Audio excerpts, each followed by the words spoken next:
gentlemen, put your hands together for Yevgeniya Gazman.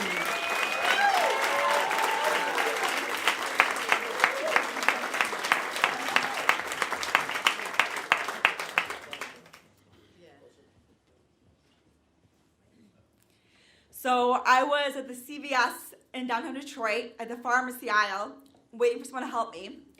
And this woman spots me from across the floor and she says, "How are the two of you doing?" I was pretty sure I'd never seen her before, but I'm like, okay, I'll roll with this. Good.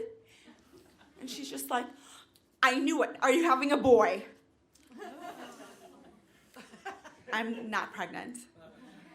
Then she looks at me, "Well, what's wrong with you?"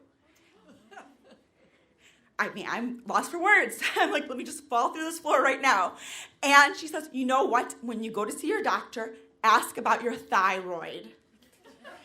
And when you find out that that's what it is, leave a note for me at Cafe de Mango. Everyone knows me there." And, I remember another day I was leaving the Maple Theater, and I was wearing this beautiful dress that I had bought for my brother's wedding in Nicaragua. And the woman behind me looks at me and she says, "Wow, I wish I looked that great in my maternity clothes." Still not pregnant.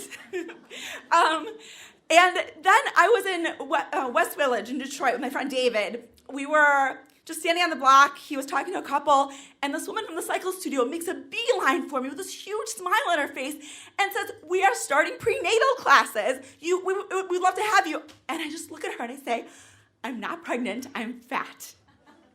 And her face drops, and I realize it didn't make me feel any better, making that person feel worse. So in August 2017, I signed up for this well workshop. It was like intersection of nutrition and the Bible. I mean, I feel like things are complicated enough, but I'm like, let's see where God weighs in on things. And I go to this workshop, and one of the speakers was this woman who was a wellness and nutrition coach.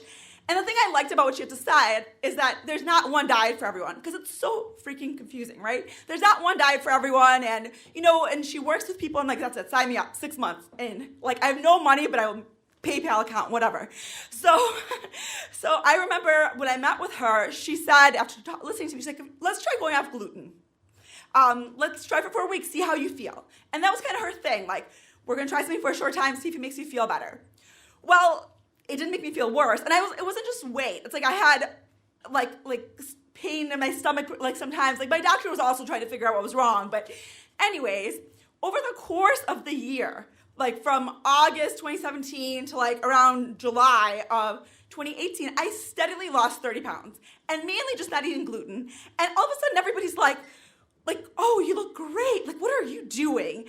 And for a while, it was fine because I was losing weight slowly. Then in the summer of 2018, I took a job in Detroit that was like, I'm an attorney, but I'm like, I want that job. I will take a paralegal position. I don't care. Like, just take me.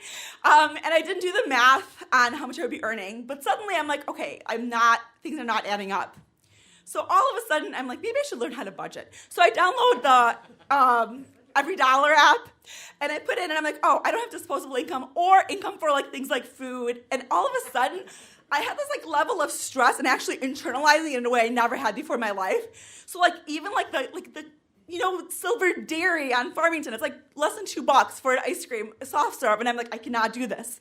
So all of a sudden, just within that summer, like not going to Starbucks, not going to like ice cream, I lost another 20 pounds.